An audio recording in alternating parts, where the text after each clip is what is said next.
para que possamos trabalhar melhor no nosso ministério de intercessão, é importante que venhamos conhecer os dons do Espírito Santo. Vamos falar um pouquinho sobre isso. O Pai, Romanos 12, de 6 a 8, profecia, ministério, ensinar, exortação, repartir, presidir, exercer misericórdia. O Filho, Efésios 4, 11, apostolado, profecia, evangelista, pastor e mestre. Espírito Santo, 1 Coríntios 12, de 1 a 14, palavra de sabedoria, palavra de conhecimento, discernimento de espírito, falar em línguas, discernimento, ou seja, interpretação de línguas, profecia, fé, operação de milagre e cura.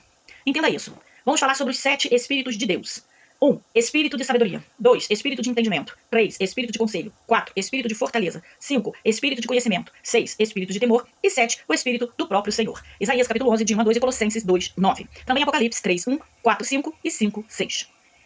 Vamos falar um pouco sobre o tema vencer dificuldades no Ministério da Intercessão. Passando pelo Ministério da Intercessão vai ser natural você encontrar barreiras, você encontrar dificuldade em relacionamento. Por quê? Porque quando você começa a orar muito, você começa a incomodar o inferno. E quando você incomoda o inferno, pessoas começam a se colocar na dispensação como secretários dele para poder atormentar e dificultar o teu relacionamento com eles. Como assim? Ah, essa mulher ora muito. Ih, essa pessoa é beata. Ah, essa daí não faz outra coisa, só fica de joelho, não tem necessidade disso. Eu faço as minhas orações 3 vezes ao dia, eu oro quando acordo, eu oro quando deito, e Deus está comigo. Agora ela fica lá, ai, chega a cansar na igreja. Fica lá toda a vida falando com Deus como se tivesse necessidade de falar esse tempo todo. Você começa a incomodar. A tua comunhão com Deus começa a incomodar. Só que quando o estreito chega, o dia mal chega para essas pessoas, e sempre chega para todo mundo, é para você que ela vai correr. Porque ela sabe que você é uma pessoa de oração. Quando você está nesse momento de comunhão, ou seja, abastecendo a sua cisterna de oração, elas estão orando aleatoriamente. E ainda te julgam de exibida, de ostentar a oração, de se achar santa, de se achar melhor do que todos, disso e daquilo. Só, meu querido e minha querida, que é tudo estratégia do inferno para te retirar desse lugar de intercessora. Não pare, não desista, não desanime, não saia do seu lugar de intercessora, porque barreiras de relacionamento faz parte no Ministério da Intercessão. Barreiras de compromisso é outra coisa que nós esbarramos no Ministério Intercessório. Como é isso? Você assume um compromisso de fazer alguma coisa e de repente você é chamada por Deus a parar tudo e ir para a intercessão. E ir para o joelho. E ir interceder por uma causa que você talvez nem sabe qual é. Muitos que não têm esse chamado intercessório ou esse compromisso de intercessão, depois eu vou. Assim que eu tiver um tempinho, eu faço. Eu, às vezes, encontro com pessoas na rua que falam assim comigo, ora por essa causa? Claro, é agora. E a gente ora. Porque a gente já tem um chamado para aquilo. Outras pessoas falam, não, vou botar aqui no meu caderno, depois eu oro. Quando deixamos para depois, eu quero dizer uma coisa aqui pra você que pode ser assustador, mas o depois não existe. Isso mesmo, existe o agora. O depois pode ser tarde demais. Assim como o amanhã não existe. Ele já chegou? Não, então não existe. Existe o hoje. Então não deixa para amanhã aquilo que você deve fazer hoje. E a intercessão é uma dessas coisas. Nós esbarramos, às vezes, na barreira do compromisso. Porque quando você deixa para amanhã já pode ter morrido. Amanhã já pode ter acontecido pior. Amanhã já pode não dar tempo mais. Ou amanhã o diabo já pode ter armado uma cilada. É hoje, é já, é agora. Eu não sei qualquer compromisso porque o que Deus manda, ele garante. Você está dizendo, bicho, que eu devo largar meu trabalho, largar meus afazeres de casa e ficar o dia inteiro de biada no joelho? Não. Eu estou dizendo que o que Deus manda, ele garante. Se ele manda, ele tem livramento para entregar. Se ele manda, ele tem milagre para entregar. E se ele manda, ele garante que nada de mal vai te acontecer. Porque quando Deus manda, até o diabo obedece.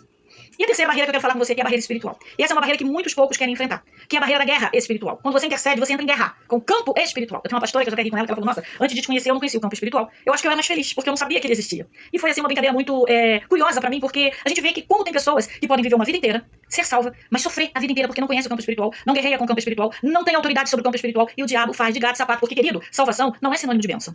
Você pode ser salvo, mas o diabo pode reter a tua bênção o tempo todo até o teu último dia de vida. E você não ser uma pessoa abençoada. E como ser uma pessoa abençoada? Guerreando no campo espiritual. E como se guerreia no campo espiritual? Se revestindo das armaduras de Efésios 6, conhecendo, tendo conhecimento, assistindo esses vídeos que eu estou colocando aqui, tentando trazer luz ao seu espírito, a necessidade de se tornar um intercessor, ou pelo menos de conhecer como funciona o ministério intercessório, para que você possa também entender que assim como existe o corpo, existe também a alma e existe o espírito. A tricotomia. Assim como existe esse campo que sua retina vê, existe o campo espiritual que a sua retina não vê, mas que os seus olhos espirituais precisam estar prontos para ver. E a barreira espiritual é quando você tenta orar e aquele ambiente está pesado, aquilo está difícil, você tem até que fazer um jejum para que a tua oração consiga ultrapassar a atmosfera e chegar no céu. Tamanha as palavras contrárias contra a sua vida, ou contra aquela causa pela qual que você está orando. Tamanha a investida do inferno contra aquela causa pela qual você está orando. Você já pegou alguém para orar que você orou e não sentiu a sua oração chegar ao céu? E você precisou jejuar para que aquela oração chegasse ao trono de Deus. E a Bíblia vai dizer que há situações que é só com jejum e oração. Então, essa é a barreira espiritual. E tem uma mais forte, que quando você saqueia o inferno, ele se levanta contra você. Mas nada de mal vai te acontecer, porque a Bíblia diz, nenhum mal te sucederá, nem praga alguma chegará à tua tenda. Só que você precisa estar com a tua cisterna de oração cheia. Porque quando ele vier contra você, ele vai ver que você está revestido, que não pode te derrubar. Por mais que você sinta aquele mal-estar, aquele cansaço, ainda assim, o Senhor vai te renovar, vai te sustentar e você vai sair vencedor. Mas o inimigo não vai sorrir e dizer, ei, parabéns, ela tá orando. Não. Ele vai contra-atacar, ele vai guerrear contra você, mas o céu vai te garantir, te revestir, te proteger e nenhum mal vai te tocar. Mas enfrentando sim estas barreiras espirituais. Amém? E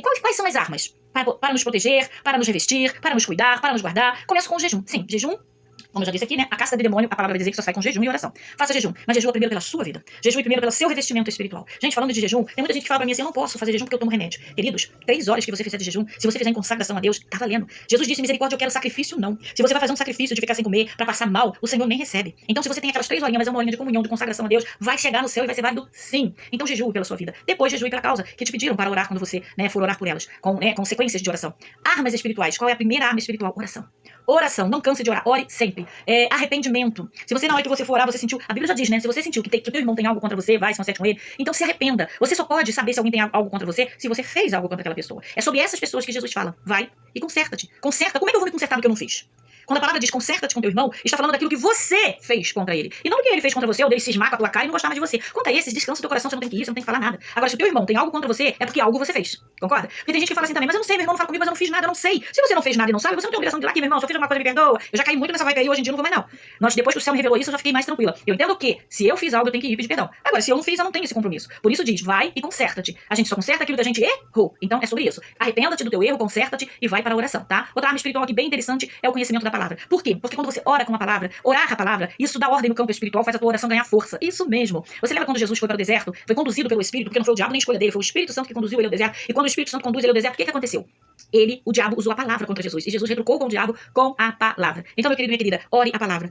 No momento que você está orando a palavra, você está guerreando com o inferno e também está dizendo para Deus, Senhor, eu não estou te pedindo nada impossível, está na tua palavra, é só o que a tua palavra me garante, é só o que a tua palavra me promete. E o Senhor se agrada porque está vendo a tua comunhão, com a aliança que ele deixou conosco, que é a palavra dele. Amém ou não amém? Então essas são algumas das armas espirituais que eu quero deixar para você hoje. No próximo, né, que hoje é a nona, né, a nona parte desse estudo, Ministério da Intercessão. Na 10ª parte eu vou falar um pouco sobre as armas espirituais e eu vou mencionar para você aqui, um a um, capacete da salvação, couraça da justiça, escudo da fé, cinturão da verdade, espada do espírito e calçados da preparação do evangelho da paz. Fica comigo, até a próxima.